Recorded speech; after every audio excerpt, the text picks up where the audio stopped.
And it looks like I'm starting out on my own again. Hopefully, people will start coming in soon.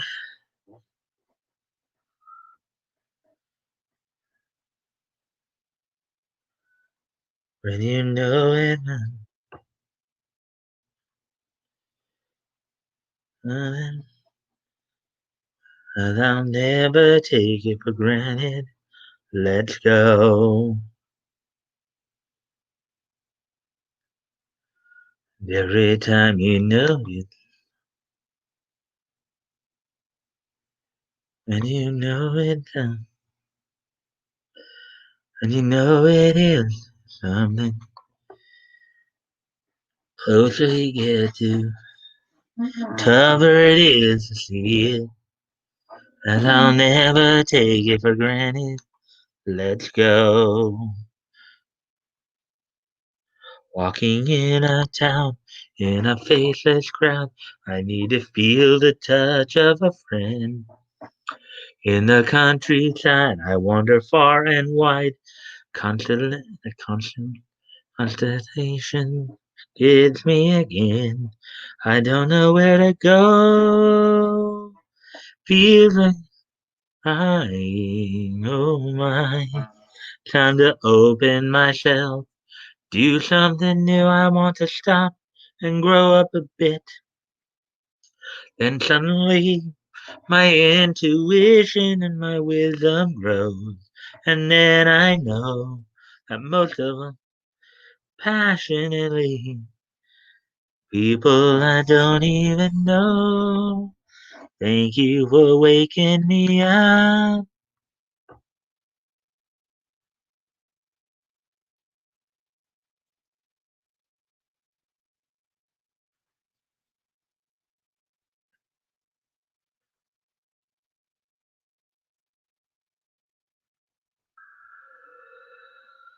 Let's see.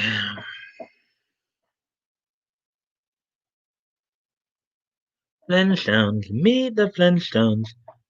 They're the modern Stone Age family.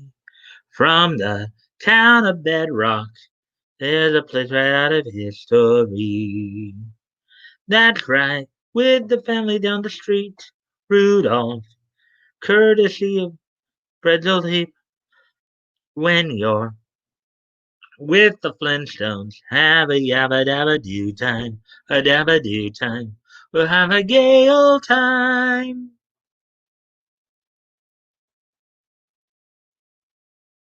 Race for your life, Charlie Brown. Yeah, race for your life, Charlie Brown.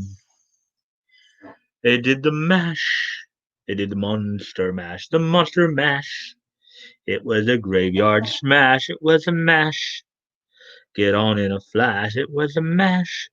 It was monster mash. Woo. Everybody shout. Come on, let's hang out. It's time for the groovies get together.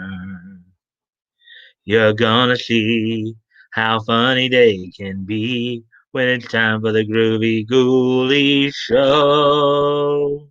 Da, da, da, da.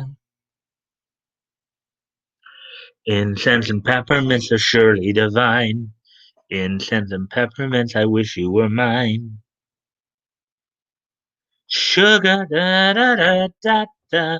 Ah, honey, honey, da da da da da da. You are my candy girl. And you got me wanting you. Sugar da da da da da. Ah, honey, honey, da da da da da da. You are my candy girl, and you got me wanting you.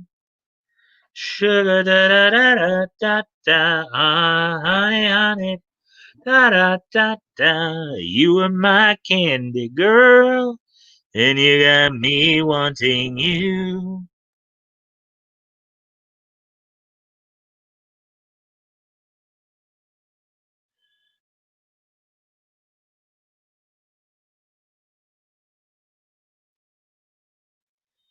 Hey, actually,